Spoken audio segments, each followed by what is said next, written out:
And we're back. And Saturday, McDonald's, and we're doing a redux. We're doing one that we've done before. I didn't know what to get, so I just got this again. This might be like the third time I've done this now. So we've got the Grand Big Mac. I don't know how long this one's going for. It seems like it's been going forever. Got strawberry milkshake. Give it a shake.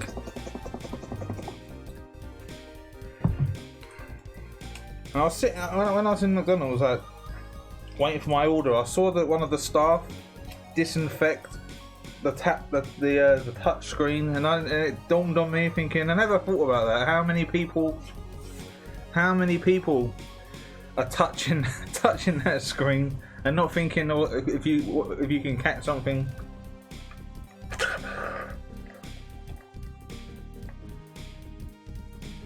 There you've got Rusty Ruin classic remix. What they do with these music is, what they do is they get the original and they just emphasize the sounds. They just put more oomph in the bass and that. And also before I went to McDonald's, I've been watching this. I'm not all the way through done watching it yet, and that's this Terms and Conditions, a UK drill story. This was 26th of February this year. It's about like drill music and knife crime. It's the same roundabout. They want to make this like violent music. They want to make this violent music, talking about drugs, guns, knives, killing, stabbing, thieving, drug dealing, to get money. And then they wonder why, what effect it causes on the listener, the person listening to the song. Music is subliminal. It has a subliminal effect on you. Fucking hell, it's all falling apart. Look at that. All fucking, there's lettuce everywhere. Wait, have you ever been in a nightclub? Like, when you're in the nightclub and the songs are playing and a certain song comes on and you see how people react, like how they, like a bouncy tune comes on and suddenly you want to go on the dance floor and you like more bouncy.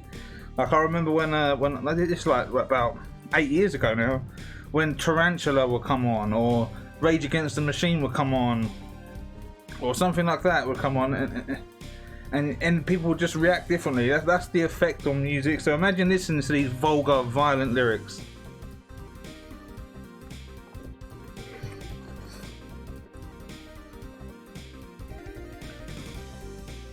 A teenager listening to "Stab You Up, Blood, Stab You Up. When I see you, I'm going to poke you up. I'm going to stab you. I'm going to rob you. I'm going to do this to you." Drug dealing. I'm on the corner selling drugs. So you're telling people what you're doing. You're telling people you're pretty much snitching on the song anyway, because you're telling people what you do and where you do it and how you do it.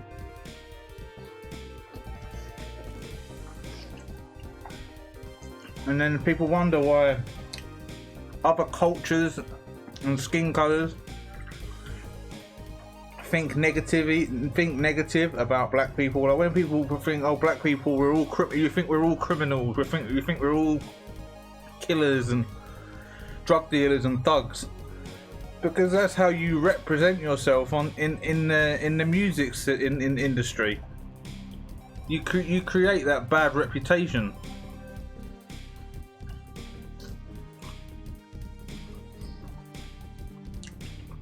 And because I'm white and I'm saying it, I'll get called racist. I'm not racist. I'm just saying how I see it. I'm just saying my opinion.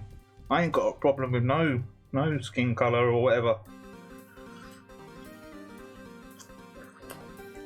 It's how you act as an individual that bothers me, right?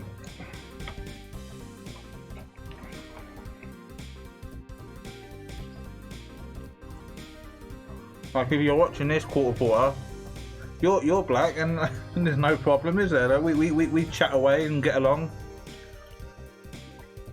But then there's other people out there that are different, isn't it? They don't act like you do. But because that's what we always, everyone, not we, like white people, but when other cultures see what you do,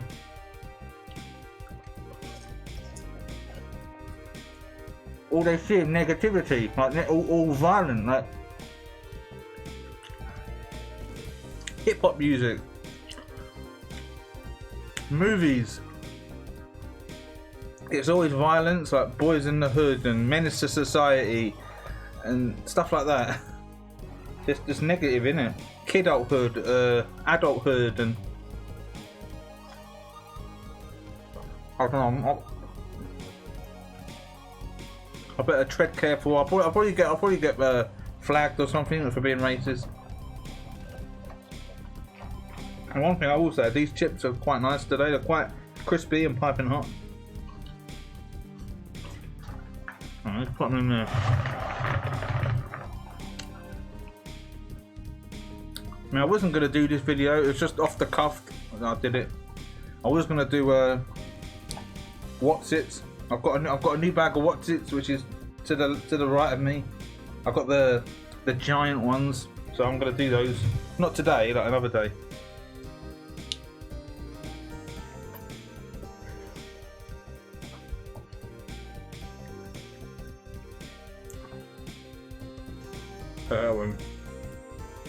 Killing in the Name of Rage Against the Machines.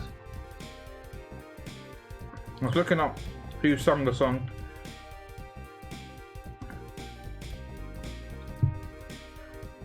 So I remember when that Rage Against the Machine song come on, you would get like mosh pits starting in the dance floor, and it's just horrible atmosphere.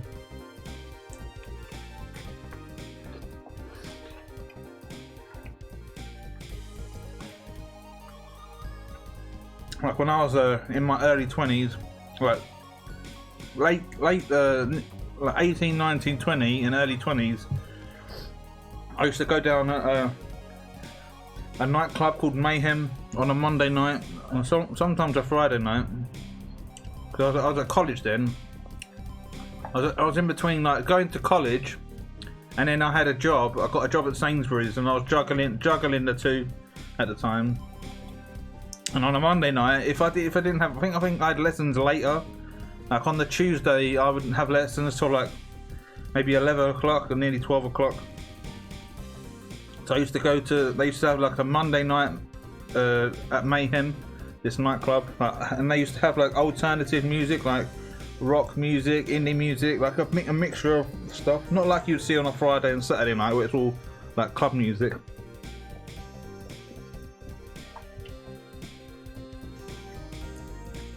And it was horrible. I never got on down there. It's just, I never enjoyed it.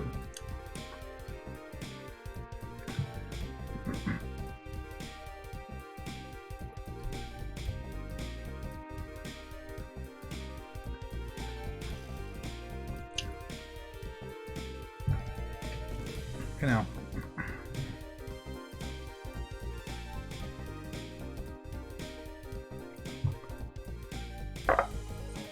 Fucking hell, this straw, look, this straw, look, fucking flat. I can't drink that. I'm gonna have to go and get like a, I think I've got like plastic straws downstairs. The straw is just like wafer thin.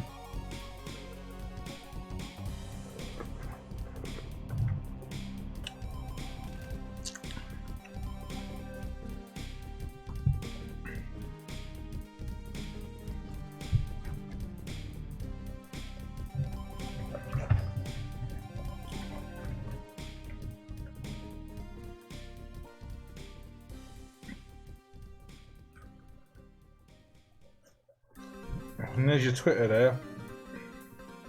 Let's see if you've got your Sparpio account. Now that I chat to you quite frequently on Twitter on the messaging thing, I keep it open now. Before I rarely opened Twitter, but now I just over the past couple of weeks I've been chatting to you quite a lot on there.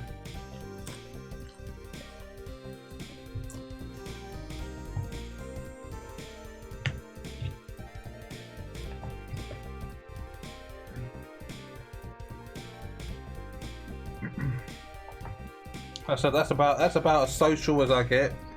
Like, outside of YouTube, I don't talk to anyone. No, you're pure chaos and quarter porter. When you message me, you're the only two people that I pretty much talk to, like, ever at all.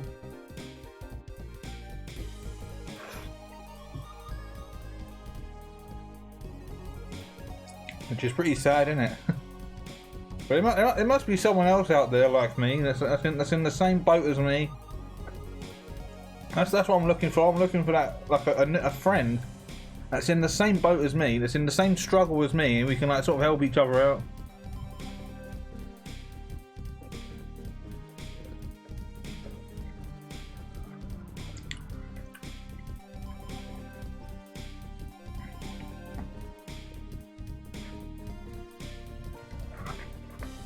Like I want to go to Japan again, just to see what it's like.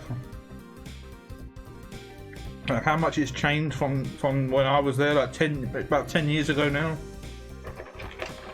But I don't fancy going there on my own.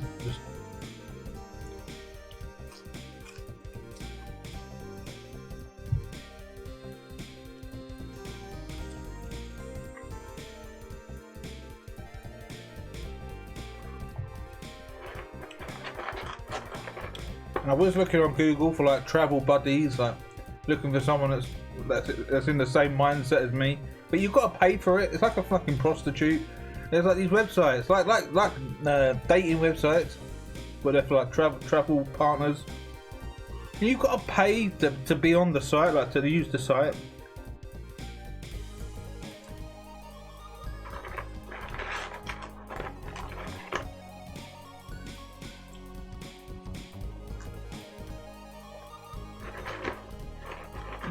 But if I ever do any travelling, I'm going to wait for this virus to pass first. I'll see let it calm down a bit. Unless it just gets worse and worse and worse.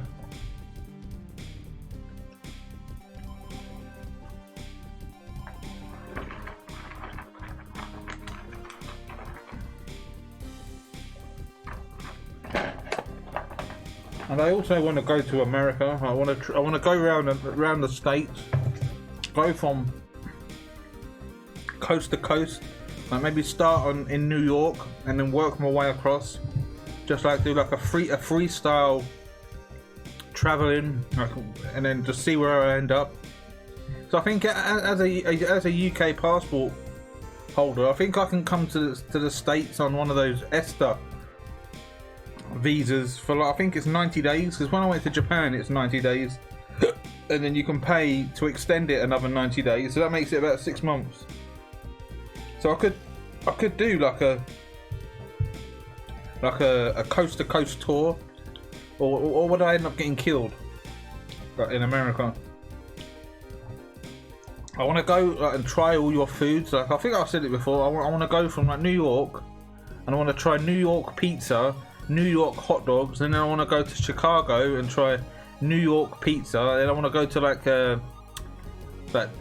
Louisiana or Tennessee and try all your barbecue stuff. Then I want to go to Texas and try what you've got in Texas, whatever you've got. I think it's like you've got like Mexican stuff, haven't you, like beans and rice and stuff like that. And I know people in Texas like to eat. There's a documentary on YouTube saying that like people in Texas, like how they eat loads. Like, so yeah, I'd fit in well there because I like to eat as well. So, and also go to like Los Angeles and California and see what you eat up there. Like go and try all your foods. Eat whatever I can't get here, pretty much. Like see how different it is. So yeah, pretty much put on a few stone.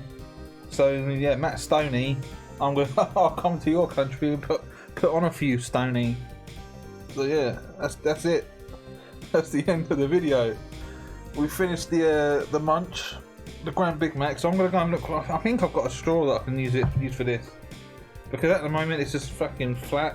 There's no texture to it. So yeah, peace.